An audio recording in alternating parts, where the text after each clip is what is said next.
yako fanya.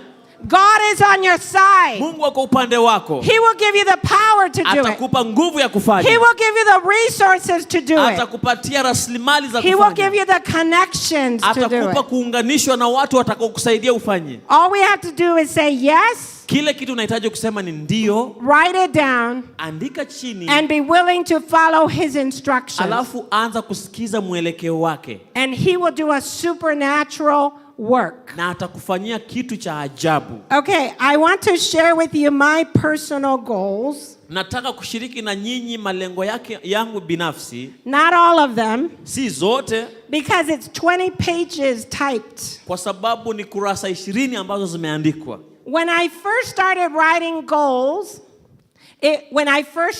writing my goals, wakati nilianza mwanzo kuandika malengo yangu, I would have one page, nilikuwa na kurasa moja, handwritten, nikaandika na mkono, and that was it. Na ilikakuwa ni hivyo. But lakini I found out that when I write things down, God does them. Na nikagundua kwamba nikiandika kitu chini Mungu anaifanya. So today, kwa hivyo leo, for this year, kwa sababu ya mwaka huu, I have 20 typed letters of goals. Sasa niko na barua 20 ambazo nimeandika za malengo yangu. Because if I write it down, kwa sababu nikiandika, I see God doing it. Naona Mungu akifanya. So there are goals. Sasa hii ndio malengo yangu that have to do with you. ambayo nataka kushiriki na nyinyi. I have Kenyan goals. Niko na malengo ya Kenya. So at the beginning of the year, kwa hivyo mwaka ukianza, one of my goals said establish a school in Kenya. Lengo langu la kwanza lilikuwa kujenga shule hapa Kenya. This is before that building was there. Hii ni kabla hiyo shule ikuwe, hiyo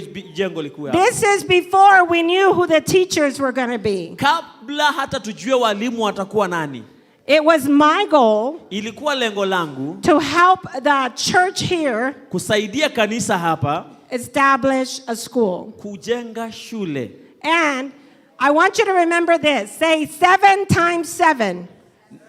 Nasema ukumbuke hii 7 mara 7. 7 is a good number. 7 ni nambari mzuri. Right?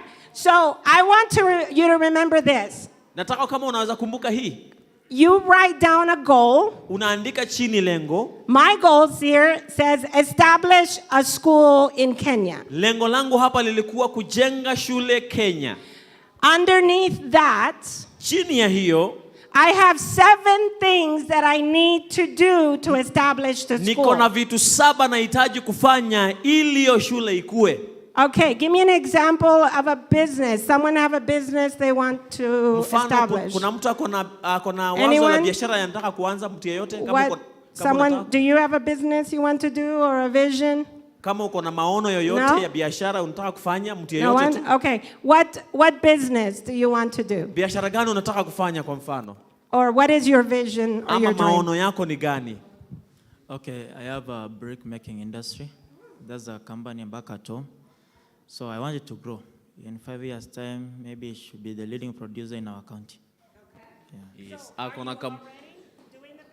Yeah, I'm doing the business. I'm on with it. So for goals, you can't just say I want it to grow. Because if he is selling 100 breads, kama anauza mkate 100 and he sells 101, na anauza 101, is that growth? Hiyo ni kukua? Yes, it's growth. Amekua. But I think you want more growth than just one more bread. Lakini natumai unahitaji kukua zaidi kuliko tu mkate moja. So he has to be very specific. Sasa lazima uwe makinifu kabisa. And he can say, today I'm selling 100 breads. Na leo nasema nauza mikate 100. But by the end of the year, lakini mwishoni mwa mwaka, I want to be selling 1,000 breads. Nataka kuwa nauza mikate 1,000. Now he knows what he needs to do. Sasa hapo atajua kile kitu anahitaji kufanya. So he would break down. Sasa ataandika vitu chini. Do you have faith for 1,000 or faith for 500? Uko na imani ya 1,000 From 100 to 500? Do you feel you can do that? Let's say 500. Okay. So kuna imani ya 500. Very simple. Hiyo ni rahisi sana. 100 breads today. Mikate 100 leo. What is the average monthly, or is that a month? 100 a day or 100 a month? 100 kwa siku ama kwa mwezi? Per day. A day? A day. A day. Okay.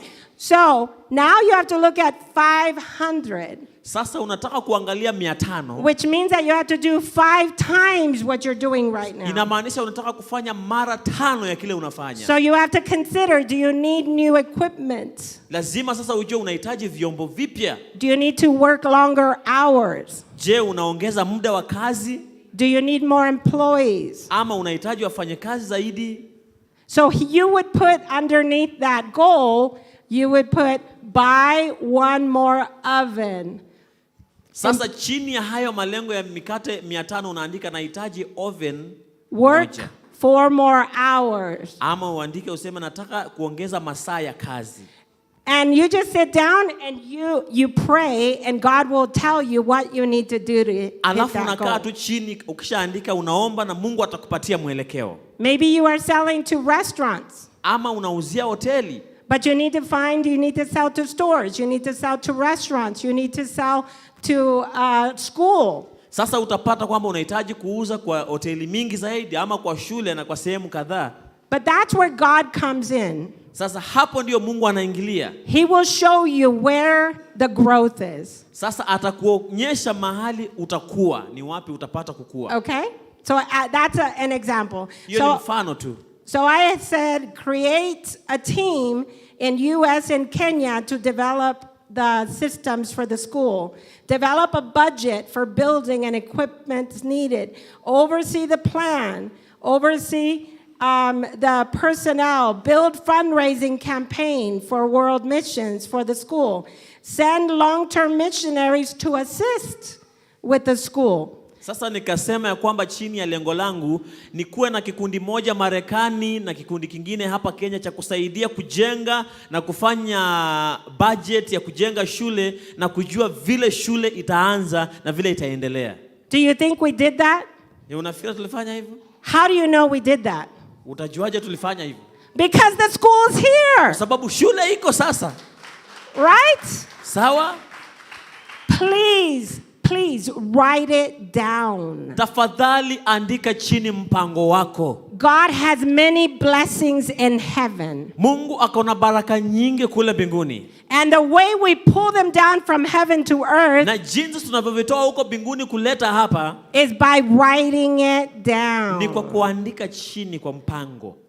I'm telling you, Na kuambia if you haven't written it down, write it down. kama hujaandika chini anza saa hizi kuandika. Okay, that's just an example of one of my many Hiyo ni goals. mfano tu wa kile ambacho mimi nilikuwa na malengo yangu. All right, so what is goal setting? Sasa kuweka malengo ni nini? Goal setting is a powerful process for thinking about your future. Basi kuweka malengo ni kitu ama ni hali yenye iko na nguvu sana ya kukusaidia kukabiliana na mahali yako ya mbele, maisha ya mbele. And for motivating you to turn this vision into a reality. Na pia inakusaidia kukuchochea kufanya hii maono ikuje ikuwe kweli.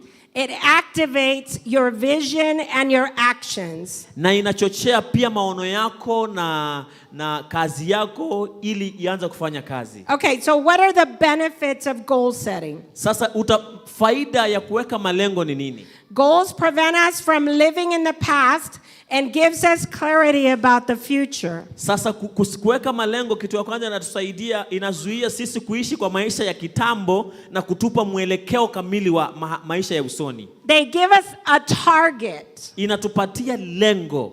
They give us a reason to press through. Inatupatia kitu cha kufuatilia kabisa. Overcome obstacles. Kukabiliana na changamoto and challenges of life. Na changamoto za maisha kwa jumla. It also stirs up a creative plan on how to fulfill the vision. Na pia inatusaidia kuwa na mpango kamilifu ya kutimiza maono na jinsi ya kuifanya. Because remember, it's his plan to prosper you. Kwa sababu kumbuka kwamba ni mpango wake yeye kukufanikisha. The Bible says, may